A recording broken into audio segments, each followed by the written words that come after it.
Welcome, everyone. I'm Dr. Beth McDougall, and I'm so excited to have you all here with us today and honored to introduce our next guest, who's been a huge influence in my thinking over the years, Dr. Eileen McKusick. Eileen is a researcher, writer, inventor, practitioner, educator, and speaker on the effects of audible sound on the human body and biofield. She's the founder of the Biofield Tuning sound therapy method, inventor of the sonic slider, and author of the books Tuning the Biofield, Healing with Vibrational Sound Therapy, and Electric Body, Electric Health. So, Eileen, it's lovely to have this opportunity to talk with you here, and the Shift audience is probably so interested to hear what you have to say. So thanks for coming on. Yeah, my pleasure to be here, Beth. Thank you. I do want to clarify something. I'm not a doctor. I mean, I'm an informal vibe doctor, but I just have a master's. I don't have a PhD. I started to work on my PhD. I'm a PhD dropout. Well, that's okay. Yeah. And actually that kind of brings us to one of our first topics, because you've been talking recently quite a bit about citizen scientist and how you've been a citizen scientist. Maybe tell the Shift audience how you got into kind of, how you developed your understanding about the human biofield and started working with your tools. Well, I've been interested in health and human potential and what we call science and spirituality since I was 18. And I love to read, I love to research, and I was also on a quest to heal myself. And I think a lot of people who get into the healing fields are very often coming from their own set of trauma and desire to become healthy and free. And so that was definitely my quest, was what does it mean to be a truly healthy human, a truly free human in an environment that really seems to set us up for sickness, for stuckness, for victimhood, for disease. And it's not easy to come across humans that are really realized and that are highly functional, that are extremely coherent. And I spent a lot of years looking for solutions. And my journey led me to vibrational healing back in 1996. And I read everything I could find on the subject back then. There wasn't an awful lot back in 1996, but it all really made a lot of sense to me. When I come to the realization that everything is essentially vibration and that solidity is an artifact of human perception, but really everything is kind of waves in space. And so this idea of treating vibration with vibration just made a lot of sense to me. It resonated. And as I got to the end of my little stack of books, I got a catalog in the mail that had a set of tuning forks for healing in it. And I was predecessed by Jonathan Goldman, who was doing work with tuning forks, and John Beaulieu, and I got to kind of step behind them and what they were doing and start playing with tuning forks. At the time, I had a part-time massage therapy practice, and I had some clients that I was comfortable enough with to ask them if they were willing to be guinea pigs. And I just started experimenting, and I didn't know what I was doing. I didn't have a clue. I often hear from people that they have tuning forks, but they don't know what to do with them. Well, I didn't know what to do with them either. And I just started playing, in a real sandbox kind of way, and willing to, let me try this and see what happens, and ask the person I'm working with, I'm like, what are you noticing? What are you feeling? What are you hearing? What are you sensing? And that just started the path of discovery with tuning forks, because a lot of times when people hear tuning fork, they can't get past the tuning fork. You know what I mean? Like, there's something about tuning forks that not so much now, but certainly, I've been doing this 27 years, and there were decades of a lot of skepticism and pushback, and, well, how does that work? And, people need to know how sound wheel healing works, but they don't necessarily need to know, well, music moves you. Like, how does that happen? Right? And a tuning fork is just an instrument. It's a tone generator. That's really all it is. It makes a tone. And it produces, because it's an acoustic instrument, it produces technically an infinite number of overtones and undertones. It's actually more complex than just a single note. And it's actually this richness of the overtones and undertones that, I discovered over time. In the beginning, I had no idea what was happening or why it was happening. And so that journey really led me into ultimately going to college as an adult, writing a master's thesis on the topic called Exploring the Effects of Audible Sound on the Human Body and its Biofield.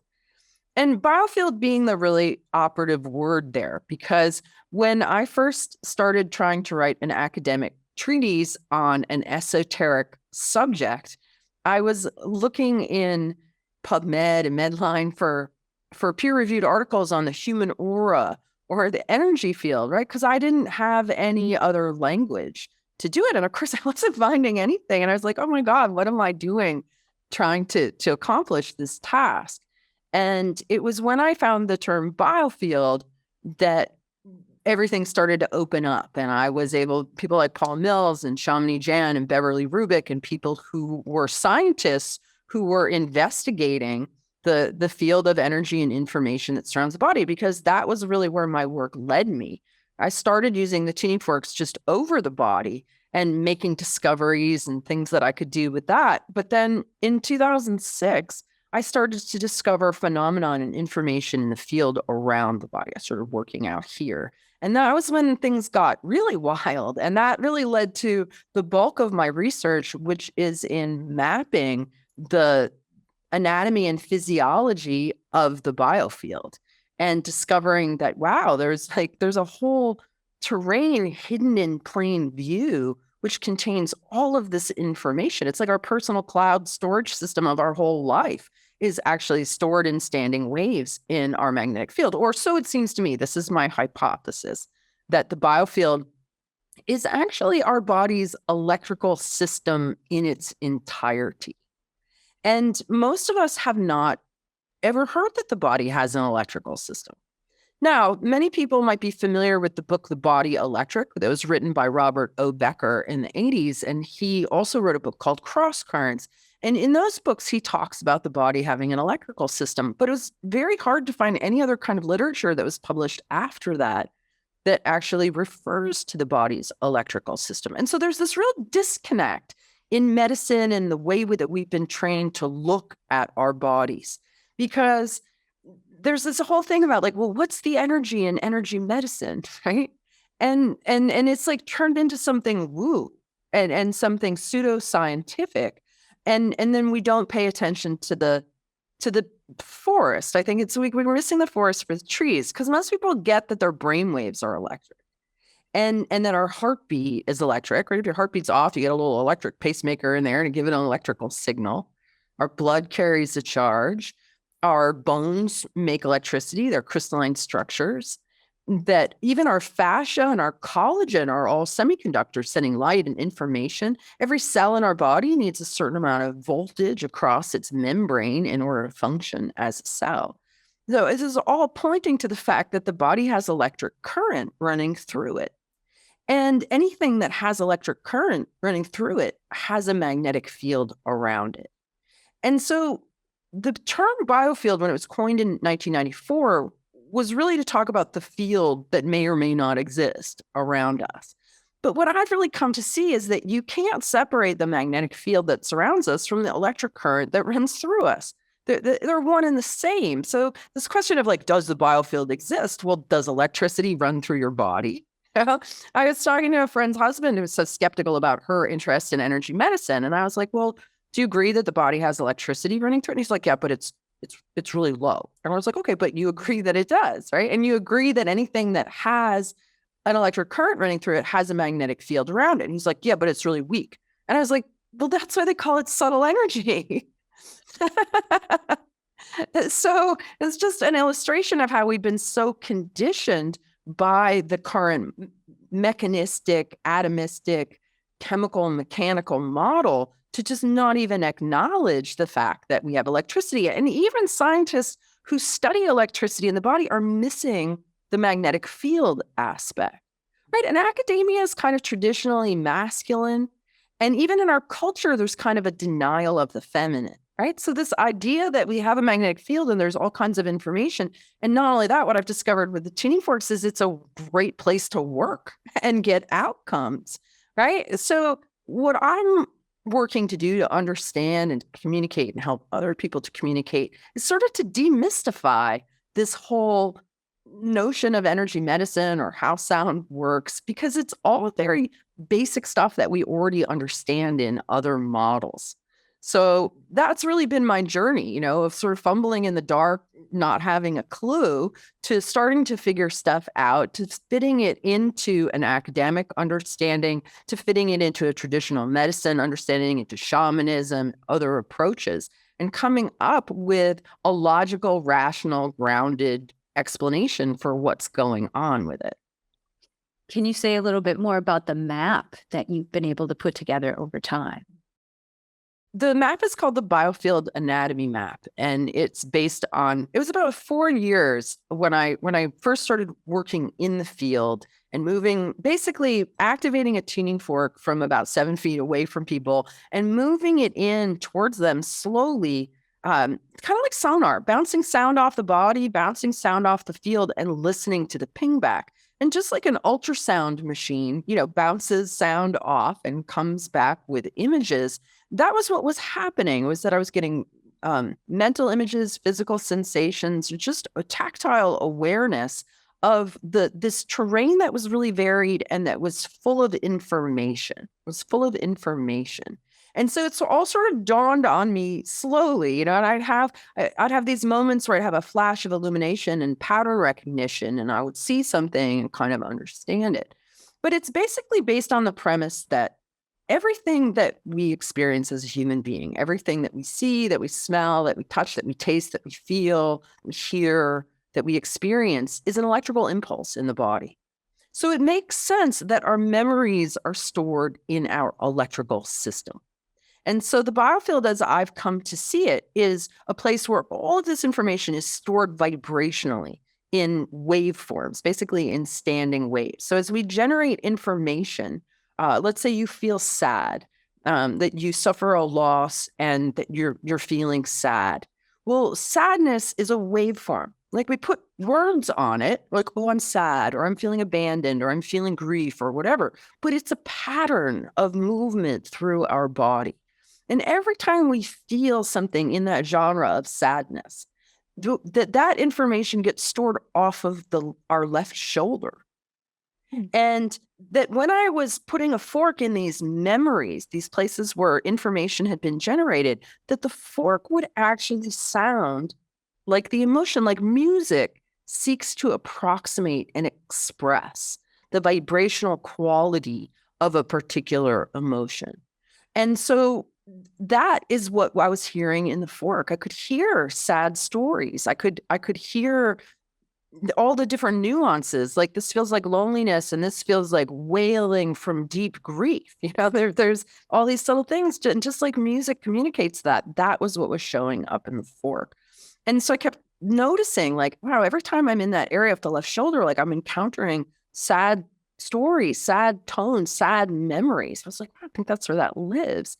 And then I discovered that the right shoulder, that every time I found information there, or injuries or accidents or a buildup of energy, that it was related to a tendency to say yes when we meant no, to put other people's needs ahead of our own, to be accommodators, caregivers. When you get out of balance in that way, you become resentful, right? So that was kind of what was going on in the heart. I noticed in the hips that so many people that I worked on, everybody who came in who had right hip pain, because this work works on every level: physical, mental, emotional, ancestral, relational, environmental, like all of it is vibration in us, right? So the vibration works with whatever is out of balance.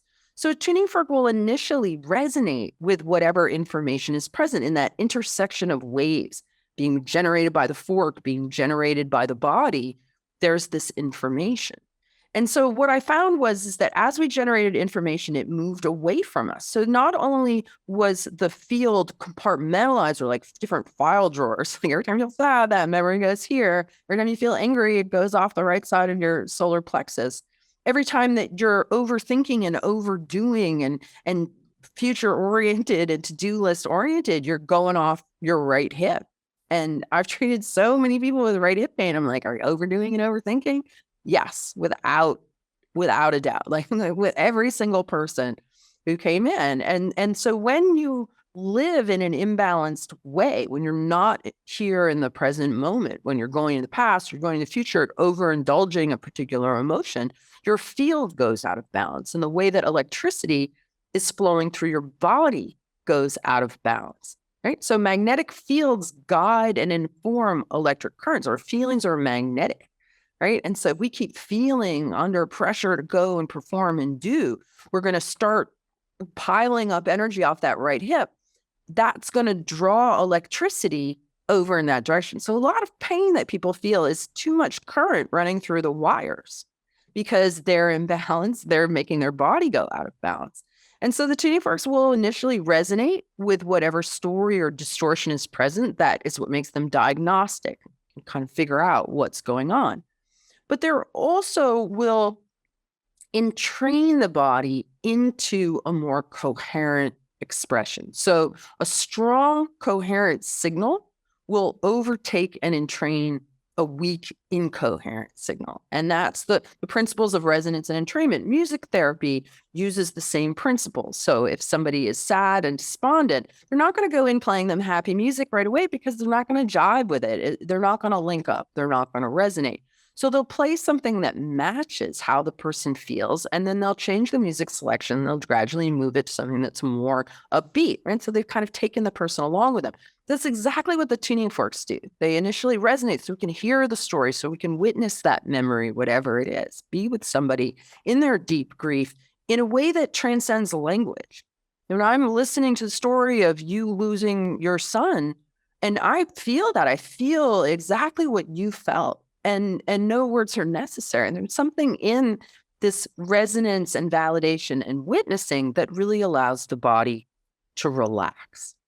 And that's the only claim I make with this work, is that by finding these areas of noise and resistance, these traumatic memories that are stored in our body's memory banks in our electrical system, maybe it was something that happened 30 years ago.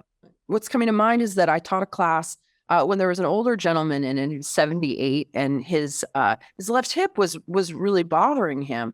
So we went in and read his timeline. So let's say that somebody's 80, just to make it easy. The field extends about 6 feet in every direction around us, and it's bounded by a membrane. It creates a torus or a bubble.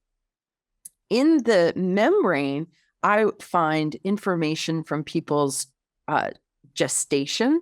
Then just inside that, as we come into the field, is their experience of their birth. So if somebody had a traumatic birth, you find a very chaotic signal 6 feet away from them.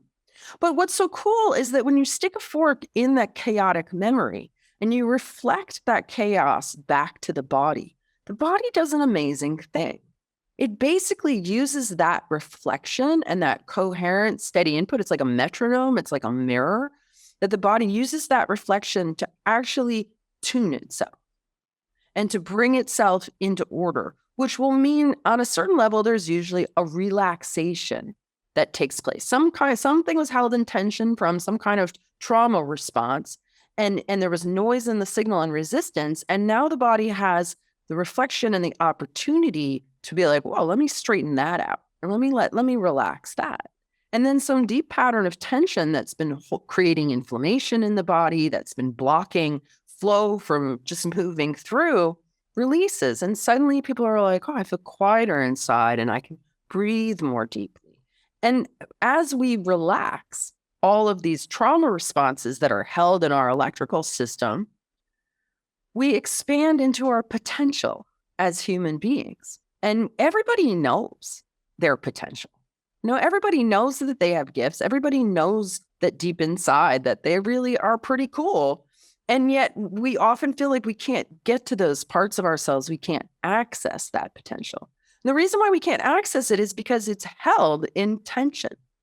And if we just relax that tension and allow that energy to go back and flow, our overall voltage goes up, our wattage goes up. We see more clearly. We have more energy. Our fuse gets longer. Our creative juices start flowing, and we start to expand into our potential. And so that's really been just the lessons of exploring the biofield and discovering that this is really our memory banks, and that these traumatic memories can be precisely located. So if somebody is 80, I'm going to find information that was generated when they were 40, about 3 feet away from them. And if it was something that was generated, around a difficult relationship with their father, I'm going to find it 3 feet off of the right side of the solar plexus. So it's almost like dropping a needle on an album and reading the vibrational record of somebody's life and helping to edit out things that are too high or too sharp or too low or too slow or something that's a void or whatever. We just help the body to kind of fill it in and smooth it. It's like an editing process, a smoothing process.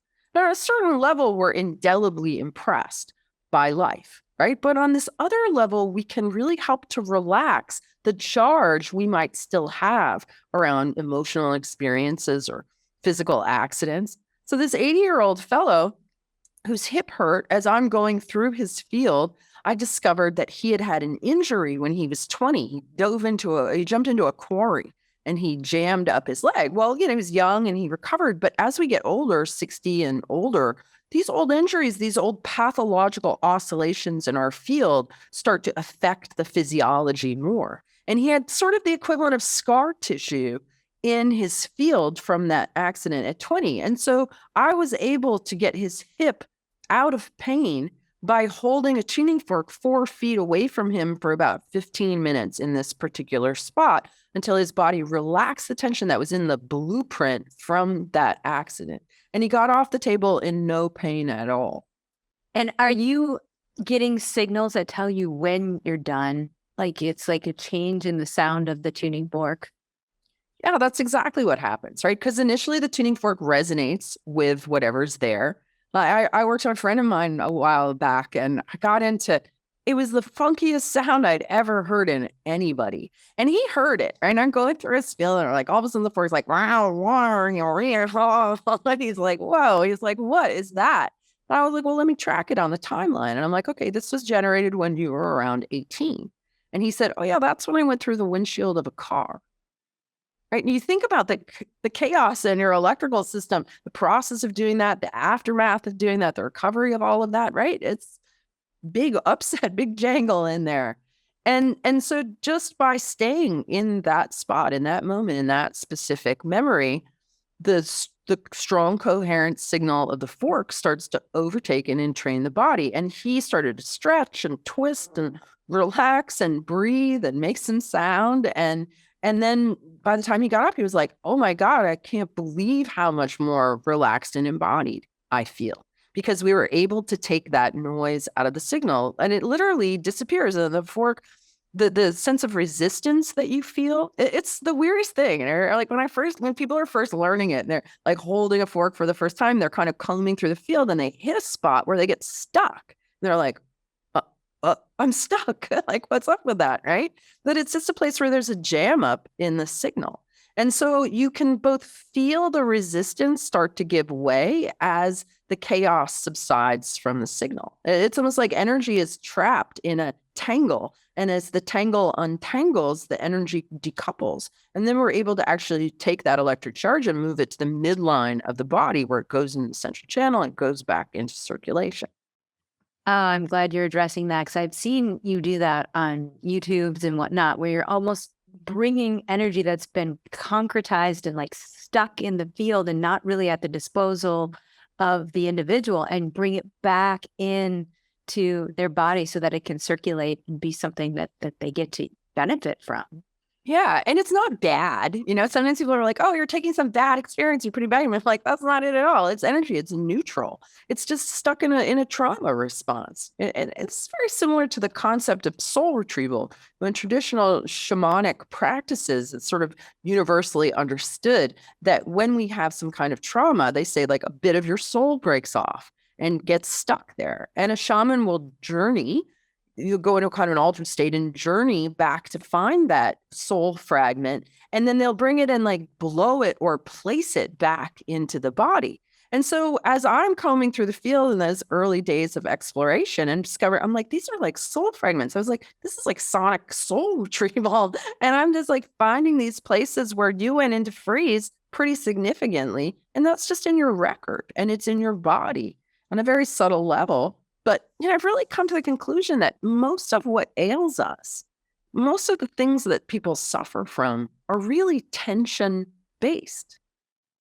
Yeah. And which is creating stress and then physiological dysfunction. Yeah. And triggers, right? Because these places where we're hot, are going to, and they're agitated, they're going to attract and kerfluffles, so that just keeps on adding to the stress. The pattern will keep repeating until we break it up and stop that pattern and give the body the opportunity to reset back to neutral or back to what I call our factory settings. And then we have less charge. So many people tell me, that had a few sessions with me, they went and visited their parents and they didn't get upset at all. They didn't get like nothing got under their skin. They're like, wow, they used to really like me. And so it's a kind of alchemy, right? It's like these parts of ourselves are sort of leaden, they're heavy, they're not in circulation, they're not accessible. And really we turn them back into light and make them accessible again. This is what we call our emotional baggage, like carrying around all these undigested emotions and all these unhealed traumas and wounds, false beliefs about ourselves. It's all heavy and it stops us. And this is what people really say that they experience is that they feel lighter afterwards. And my husband was like, can you come up with a more scientific word than lighter? I'm like, that's what everybody's experience is that this heavy, dark stuff that they're dragging around them because they don't know what to do with it has now been digested. It's been integrated. It's been turned back into light and they feel lighter. They're not as burdened as they were. And I think people look more luminous. They retain more light in their biofield. Absolutely. You see it when people get off the table. You see the light in their face, the light in their eyes. I keep a mirror in every treatment room. Like when people get off the table, I'm like, look at you. You look lighter. Yeah, more radiant. Yeah. Well, I appreciate so much how you learned to trust your own perceptions as you were going through this with people and developing the map and had the confidence to say, like, I really think this means this, and this is where this is located. And I've seen it many times now. And so you've just charted the territory and it's such a gift to all of us. And I think people can develop this type of thing on their own and this ability to be this perceptive about their own body and biofield. Can you talk about how someone can become their own citizen scientist? I think we've been so conditioned to not trust ourselves, to not trust our own perception, and to look to authorities. And that really permeates everything. And I think that I was born skeptical and that I've always had a tendency to question things and to, not be willing to take other people's word for it. I also started traveling by myself when I was 16. And when I was 17, I took a 2-week trip to California. When I was 18, I spent 8 months backpacking around Europe by myself. When I was 20, I spent 4 months backpacking around Australia by myself. And that kind of experience where you're on your own on the other side of the world before cell phones, like I got nothing to trust but myself and my own inner guidance, right? So in a natural proclivity towards it, I was raised in a family where I was given permission to be self-guided. I was the only person. I went to a prep school. I was the only person in my whole graduating class that didn't go to college because I stepped back and I was like, I don't like this process. Why am I doing it? Applying to colleges. And I realized it's because everybody else was doing it. And I was like, do I want to do this? I was like, no, I hate school. I don't want anything to do with this. Right. Then I was given permission. A lot of people grow up, they're not given permission to trust themselves and their own guidance. So I think I have a bit of an advantage, a natural advantage. But I also really, having worked with thousands of students at this point, thousands of clients, I've seen it develop in people. And I've seen people become extremely confident in their own perception. And really, Biofield Tuning is a great vehicle for it. Because, like, for me, I work with something that I call my mail slot, MAIL slot, kind of a door, letters come in. And it has an actual physical location in the back of my head, right at where the spine joins the skull, the atlas. And so when I was first exploring the field, I would hit an area of dissonance, and my mail slot would open, and a little note would drop in, and it would say something like sadness, age 13. And so I would say to the person, did something really sad happen when you were 13? And they would be like, oh yeah, that's when my grandmother died, and I was so close to her, and we never talked about it, and I still get sad thinking about it, right? And so what I found was that these mail slot drops completely lined up with what the person's story or experience was, like over and over and over again. And I didn't realize that that's actually a minor chakra. So some people might be familiar with the work of Tiffany Barsotti. And I was at a conference where I was working on my PhD, actually at California Institute for Human Science in 2014. And Tiffany was presenting, and she had a slide that was talking about the Alta Major, a minor chakra that's at the base of the skull, and how it has been traditionally called the mouth of God or the word of God. And I was like, oh, that's my mail slot. That's right. Like, I couldn't believe it. Right.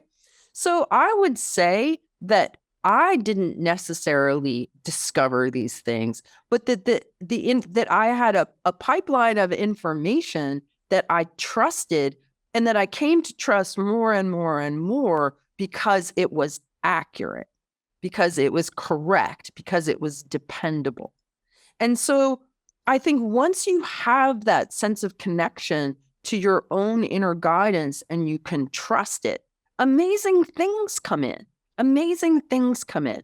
And so this is really a big part of what we teach, is to just quiet your mind, ask what's going on, just pay attention. Like, what's happening? What are you hearing? What are you feeling? And what wants to happen? And if you stay in that really neutral place, you get cues drop in. I said, go get this fork, go do that, go get that stone from your, use 2 forks here. Like, it just comes in. And we talk about the morphic field of biofield tuning and how it's there. It's filled with all the information of what I've learned. And like, it's the field that taught me. And it's had so much information added to it in the last 27 years. So you teach people, like, just tap into this field or tap into source or whatever your tap in is. It's all there. And you just become a clear channel for it, and just trust yourself. Like, trust what you're hearing, trust what you're feeling. Like, we have a Facebook group and practitioners, and somebody posted the other day, she's like, I was moving in towards the body, and all of a sudden I felt myself being pushed away. But I've been trained to go in, but I'm feeling pushed away. I'm like, you follow the fork, you follow your intuition. And sometimes the field will push you back, and that there's information that you need to go retrieve over there. And this is what you listen to. You don't listen to the framework that we taught you in. All we can do, this is like, it was very hard to create a manual for biofield tuning, because when I did the work, I'm like a flickering fire, right? It's always different. I'm always responding in the dance of what is going on. So to take that and to boil it down into steps was something we had to do, because we had to teach people the framework. But then we don't want them to get so stuck in that they're not free with the art, right? And so that liberating people into the art and the guidance and the flow, and the trust, so importantly, the trust of themselves, right? This is the journey that tuners go on, and they learn, they absolutely learn that they can trust themselves, and they're amazed at what they can discover in the process. It's a good, like, training to get people to actually tune in and surrender to that whole process. I just agree with that 100%. And I find that is the case in my own work as well with patients. It's just like that first image that comes is usually right on track of, like, the first thing I should be exploring with their health condition. And it's, I've been able to trust it more and more with every passing year, and it just serves me so well and saves so much time. And so I just think that's the biggest gift, to help someone tune in to their own perceptions and then learn how to trust them. Yeah. And then it shows up in the rest of your life too. If you're more connected to your knowing, to your gut, to your guidance, that's going to show up everywhere in everything you do. Even if you're at a party and you're like, oh, it's time to go, and then you get green lights all the way home, like just things like that just subtle perception, that subtle cue just helps to keep you into a flow state more and less time spent in uncertainty or dithering or frustration or whatever. You just are kind of like, I just know I'm in my knowing and my flowing, and there's less stress involved. And are there any concrete tips that you give people to begin to trust themselves more and open up and trust their own curiosity? Well, it can come in different ways, right? I think sometimes people are like, well, how do you know? Where does it come from? So for me, there's a whole variety of different ways that I get information. Sometimes it's like a Post-it note with a couple words on it. Sometimes it's a visual image that's a metaphor. And just like in my mind's eye, I'll just see something like a resonant metaphor and I'll explain that. Very often I feel in my own body when I'm working with clients or working with a group and I'm in that information field, I'll feel the resonant discomfort in my own body. And I'll be like, oh, the spleen really coming up here. And they're like, and the other person will be like, yeah, my spleen really hurts in this moment. And that's just the same way that if you have guitars tuned the same way in a room and they're all on stands and you pluck one string, they're all going to resonate. Right, because we resonate with each other. So trusting the signals and the signs from your own body, knowing that it's not you, it's you acting as an instrument of resonance, which gives you information. The willingness to just open your mouth and start talking and see what comes out, even when you don't know what you're going to say. Because that's often, I'll be working on somebody, my subconscious, my superconscious knows what's going on. My conscious mind doesn't have a clue. But I've gotten comfortable enough to just open my mouth and trust what comes out. And I think that it's baby steps in the beginning. And the more that you start to tune in and you're like, whoa, okay, I got this impression.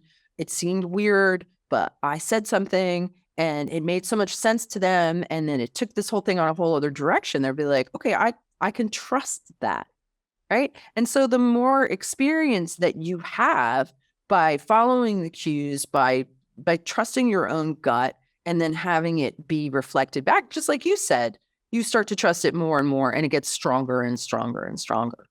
Well, I know you've gone beyond being a citizen scientist and have been published in peer-reviewed journal.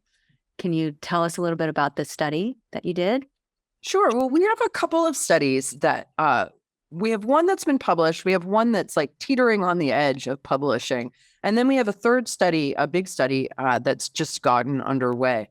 So the first study that we did, when I came out of writing my master's thesis, and I graduated in 2012 with a master's in education and this thesis, I very much felt like what I wanted to do was to create a device that would visualize the field. I'm like, the forks are revealing this whole tonal and textural field around the body. Okay.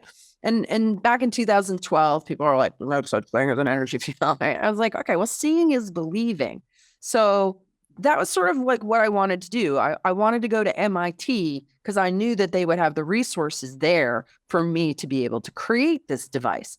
But unfortunately, I couldn't fit in any boxes in most of these traditional universities. I wasn't a scientist. I wasn't a doctor. I was I have an undergraduate degree in wellness and alternative medicine and business and a graduate degree in education. I'm not going to go into some lab in MIT and start hanging out with the scientists and the engineers because I just don't fit in those boxes. And so I ended up going to the California Institute for Human Science and partnering with Shamini Jan and her organization, the Consciousness and Healing Institute, because I was like, we need to build this device. We need to prove the existence of the biofield by building this device. We need to find funding, and we're going to build this device. So Richard Hammerschlag, who's done quite a lot of research, he was like, well, we need to prove that there's a there before we go and build the device, right? So the question was, will 3 different practitioners find the same areas of perturbation around volunteers? This idea that that our memories are here, and that if you have a particular traumatic memory, it's going to be producing agitation. And 3 different people should be able to find that in the same spot, right? So we were looking for what's called inter-rater agreement. And so we put volunteers, with 10 volunteers, put them on the table, cover their eyes, cover their ears, and then we put tape measures on the floor in a few different zones. And so 3 different practitioners came in, looking down at the tape measure, like trying to eye it and be like, okay, I found the edge of the field at 72 inches. And then I found a big perturbation here and here and here. And then we went and we plotted all of that data. And we discovered that there was very little correlation. And so we were like, okay, well, what does that mean? Does that mean that there isn't a there? Because in my experience in like teaching a class, if I had a group of 12 students and I'm teaching and I'm working with a student, the student and I were all in the same group field, we would find the same things, right? So I'm thinking that we probably will find the same things. But when we separate like this, that's not what happened. And what that really showed me is that we exist in the space between each other. That even if somebody's blindfolded and they can't see or hear, our energy fields are still very intelligent. And I am going to resonate certain things. I'm going to bring up, that anybody that you talk to brings out a different part of you. And some people might bring out the angry part of you. And some people might bring out the oh my God, I was raped when I was 17. Oh, you were too. Right. So of that rape at 17, I'm going to feel it. You're going to feel it. We're going to be in that together. Right. But if I'm male and I wasn't raped at 17, I might just pass right over that and not even notice it. It might not show up for me because it doesn't have resonance for me.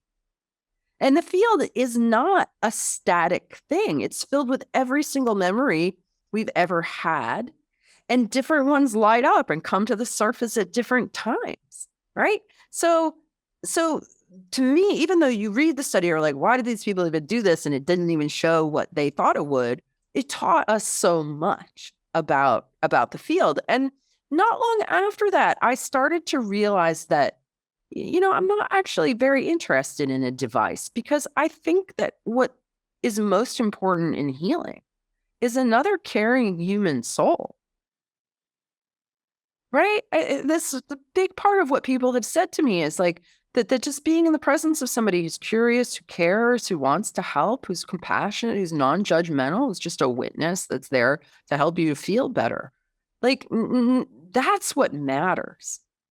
And some device to prove that it exists is kind of a waste of time. Like I'm better off training people to do this work so that they can go out and help get people out of unnecessary suffering than to try to prove. So that it was very useful to me. And it kind of showed me what I already knew about how we exist in the space between each other. And we bring out different aspects of ourselves. And never mind the fact that even though in the study we were coming in and we were finding these things, but not intentionally adjusting them. Like we'd find them and then notate them and then move on. But we're still in there touching stuff, right? And that's going to kind of shift up the field too. So the second study we did was very different. It was on anxiety.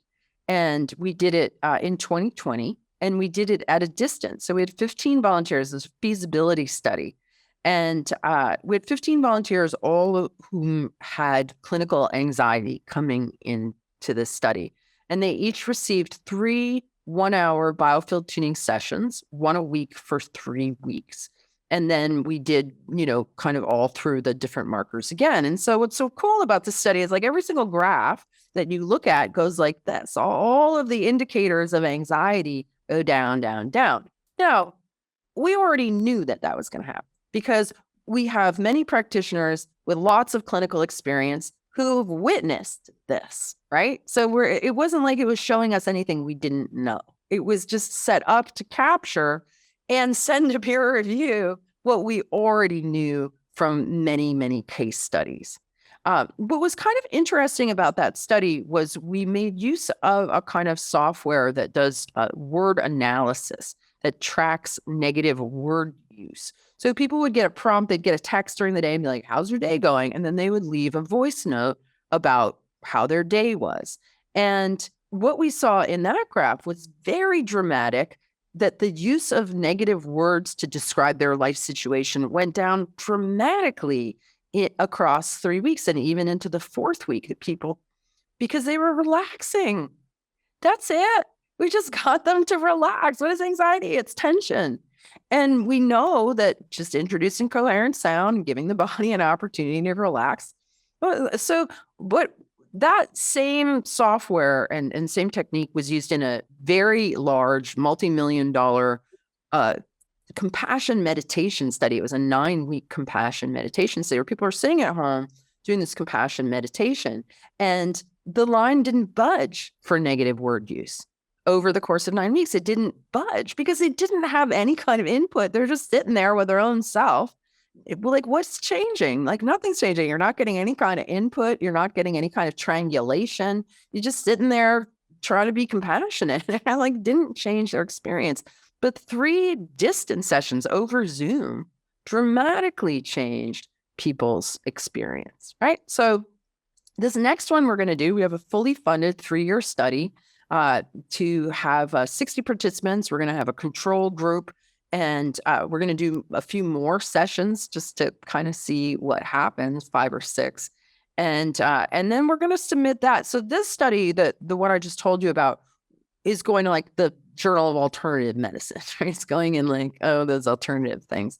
But this 3-year one that we're gearing up to do, we want to start bringing into the mainstream. And so this is really the goal of Chi, myself, other biofield researchers.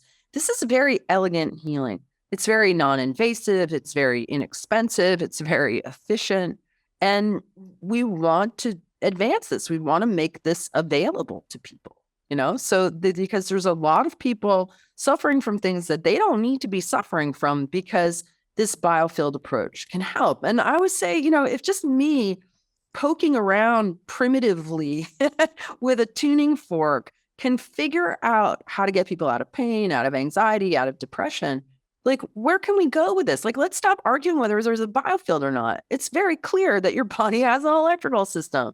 Let's do real research here. I think that in this is the seeds of nobody ever needs to get sick. And I know that's a huge industry, but at the same time, like, I'm committed to the evolution of what it means to be human. Me too. It's time. So I just enjoyed this so much. And just really quick, we're out of time, but what would be just a quick take home for our audience? It's like the after all you've shared. Well, I would really encourage people to give themselves permission to be curious, to experiment, to dare to suck, to be willing to be wrong, to nest things. I mean, obviously, when it comes to healing, like if you're a surgeon, don't do that. But tuning forks are really pretty forgiving. I mean, you can maybe put somebody's field a little akimbo. It'll straighten itself out. It's pretty hard with a tuning fork to do any kind of permanent damage, when you consider all the different things that are out there. But whatever it is that you're interested in, even if it's painting or, try mixing these 2 colors together that you've never done, or whatever kind of whimsical notion comes to you to give something a try, to be willing to be messy, to throw perfectionism out the window, to be comfortable in the not knowing, and to be willing to follow that curiosity where it leads you. Because if I hadn't been willing to do this, we wouldn't have this whole thing that's been helping so many people, right? And it was weird. Like, I was really skeptical about my own discoveries and uncertain. It took a lot of time and a lot of repetition of seeing the same thing over and over again before I finally started to understand it and believe in it. So you might be uncertain and, it might be a scary path or whatever, but maybe the world really needs you to go on that journey of discovery. And who knows what you might bring to the mix. We all come with gifts, and we don't get those gifts without taking risks, without willing to be uncomfortable. And yet it's so worth it, because when you find and you develop and then you share your gifts, you're making the world a richer, brighter, and better place. So I absolutely encourage you to just go for it. Okay, well, that's fantastic advice. And it has been such a pleasure. You can learn more about Eileen McKusick's work at biofieldtuning.com, electrichealth.com, and biofieldtuningstore.com. Thank you so much, everyone, for joining us today with Eileen McKusick. Thanks, Beth. Thanks, everyone.